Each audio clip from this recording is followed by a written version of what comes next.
For we all students. I hope आपको हमारा पिछला वीडियो अच्छा लगा होगा जिसमें हमने पढ़ा था ऑपरेशन ऑन रियल नंबर्स, और इस वीडियो में हम पढ़ने वाले हैं laws of exponents for real numbers. तो लॉज ऑफ एक्सपोनेंट्स पढ़ने से पहले हम समझ लेते हैं कि एक्सपोनेंट्स होते क्या हैं।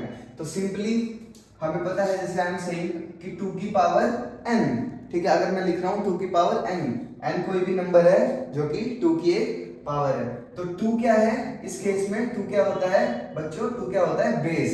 एंड जो उसकी पावर होती है उसी को हम क्या बोलते हैं? एक्सपोनेंट। उसको हम क्या बोलते हैं? एक्सपोनेंट। ठीक है, तो अब हम पढ़ने वाले हैं कि लॉज ऑफ एक्सपोनेंट। ठीक है, इन एक्सपोनेंट्स के क्या क्या लॉज होते हैं जब हम रियल नंबर्स की बात करते हैं।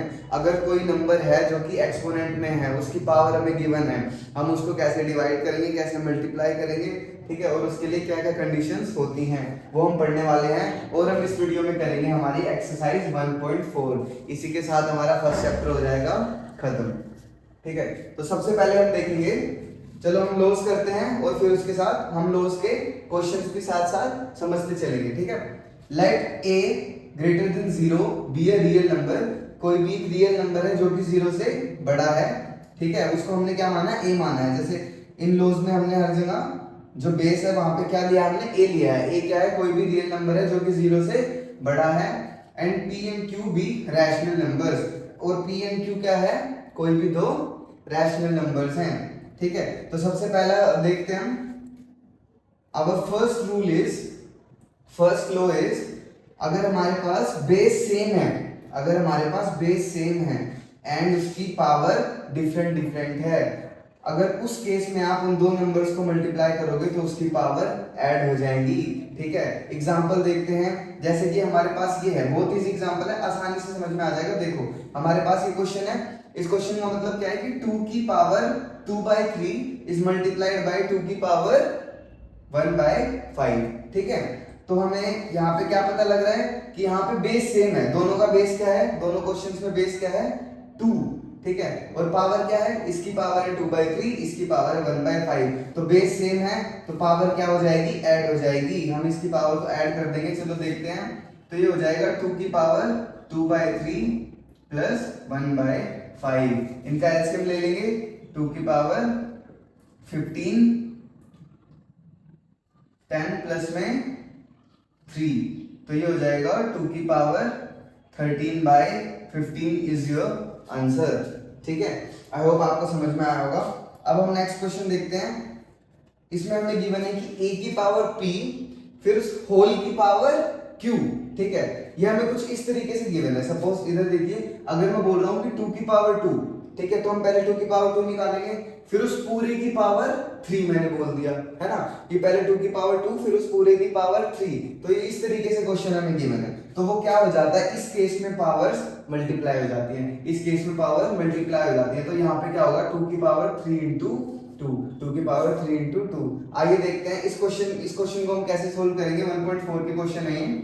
1/3 की पावर 3 फिर उस होल की पावर 7। तो इस क्वेश्चन में हम देखते हैं, जब भी पावर आपकी डिनोमिनेटर में होती है, ठीक है, जब भी आपकी पावर डिनोमिनेटर में होगी और आप उसको न्यूमिनेटर में लेके आएंगे तो उसका साइन चेंज हो जाता है कुछ इस तरीके से। अगर ये लिखा हुआ है 1 divided by 3 is to the power 3, तो अगर आप इसको न्यूमिनेटर में लेके आएंगे तो ये हो जाएगा 3 की पावर -3। ठीक है, इस तरीके से हो जाएगा 3 की पावर -3 फिर उस पूरे की पावर 7, इस पूरे की पावर 7। तो अगर अब देखो इसी फॉर्म में लिख दिया हमने इसको, a की पावर p इंटू में होल पावर q। तो हम क्या करेंगे? p इंटू q, तो ये हो जाएगा 3 की पावर 7 इंटू -3 -21। ठीक है, अब सेम ऐसे ही करेंगे जैसे हमने यहाँ किया था ना, इसको ऊपर लेके आए थे, अब इसको नीचे लेके चले जाएंगे, है ना, क्योंकि हम क्वेश्चन को पूरा सोल्व करके लिखेंगे। यहाँ पे हम लिखेंगे 1 divided by 3 is to the power 21। ठीक है, डिनोमिनेटर में आएगा तो साइन क्या हो जाएगा? दोबारा ऐड का हो जाएगा। ठीक है, नेक्स्ट क्वेश्चन देखिए, a की power p divided by a की पावर q। ठीक है, तो इस केस में क्या होगा?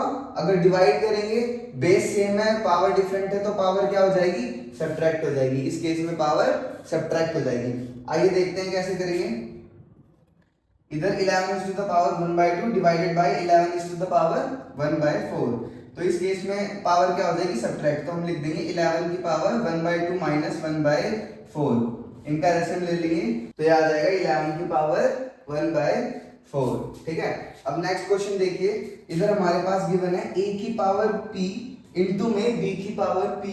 तो इस केस में क्या हुआ, अब इस केस में क्या हो रहा है, बेस अलग अलग हो रहा है, पावर सेम है, बेस अलग अलग हो रहा है। तो इस क्वेश्चन में क्या होगा कि जो बेस है वो आपस में मल्टीप्लाई हो जाएगा। ठीक है, suppose look at this question, 7 to the power 1/2 into में 8 टू द पावर 1/2, तो पावर सेम है और बेस डिफरेंट डिफरेंट है, तो हम क्या करेंगे, बेस को मल्टीप्लाई कर देंगे, ये हो जाएगा 8 7 जा 56 और 56 की पावर 1/2।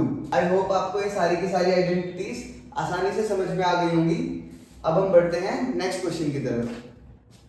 तो चलिए अब हम नेक्स्ट क्वेश्चन देखते हैं। ठीक है, हमारे पास एक रियल नंबर गिवन है ग्रेटर देन 0a, उसकी पावर है m/n, उसकी पावर है m/n। आपको ध्यान रखना है उसकी पावर हमेशा कैसी होनी चाहिए, को प्राइम होनी चाहिए। को प्राइम का मतलब क्या होता है कि उनका कोई भी फैक्टर नहीं होना चाहिए अदर देन 1। कंफ्यूज होने वाली बात नहीं है, बहुत जल्दी समझ में आएगा। आइए देखते हैं। ठीक है, अगर हमें कोई भी पावर इस तरीके से गिवन है m/n, तो हम सिंपली क्या करेंगे, n को a को पहले हम रूट के अंदर रख देंगे और n को रूट के बाहर ले आएंगे और m को a की पावर बना देंगे।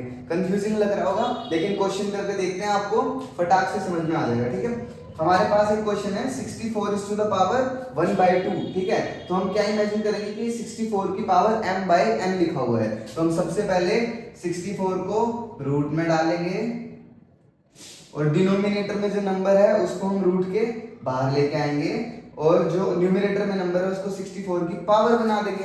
तो ये क्या हुआ, 64 की पावर 1, बाहर रूट के बाहर 2, और रूट के बाहर 2 का मतलब क्या होता है कि इसके अंदर 2 के पेयर बनेंगे, इसके अंदर 2 के पेयर बनेंगे। ठीक है, तो इसको सोल्व कैसे करेंगे, इसको आप 64 का पहले प्राइम फैक्टराइजेशन निकालोगे, 2 2 जा 4, 2 जा 8, 2 जा 16, 2 जा 32, 2 जा 64, 1 2 3 4 5 6। ठीक है, तो इसके बाहर क्या है, रूट के बाहर 2 है, तो 2 के पेयर बाहर आएंगे। ठीक है, इसको हम क्या बोलेंगे, ये हमारी कौन सी रूट है, हमारी स्क्वायर रूट है, तो 3 2 बाहर आ जाएंगे, तो ये हो जाएगा 2 इंटू 2 इंटू 2, ये तुम्हारा 8 आंसर आ जाएगा बहुत आसानी से।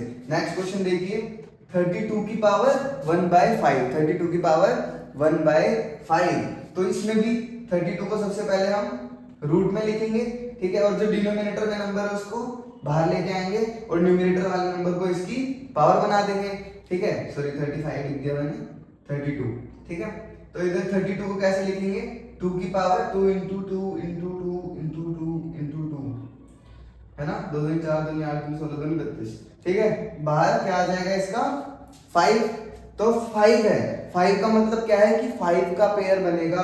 अगर रूट के बाहर 5 है तो इसका मतलब 5 का पेयर बनेगा, ये पूरा 5 का पेयर बन के बाहर आ जाएगा। इसका आंसर कितना आएगा 2, इसका आंसर कितना आएगा 2। इसी तरीके से हम 125 को सोल्व कर लेंगे, अंडर रूट 125, रूट का जो 3 है वो बाहर, इसकी पावर 1। ठीक है, इसको हम लिख सकते हैं 5 इंटू 5 इंटू 5, 3 का एक पेयर बनेगा, बाहर आ जाएगा और इसका आंसर आ जाएगा 5। ठीक है, 5 का पूरा 3 का एक पेयर बन गया और आंसर आ गया इसका 5। आई होप आपको ये भी आसानी से समझ में आ जाएगा, बहुत आसान है। ठीक है, इसी के साथ हमारा 9th क्लास का फर्स्ट चैप्टर नंबर सिस्टम्स खत्म होता है। Like and subscribe Boards Education for such these easy explanations. Thank you.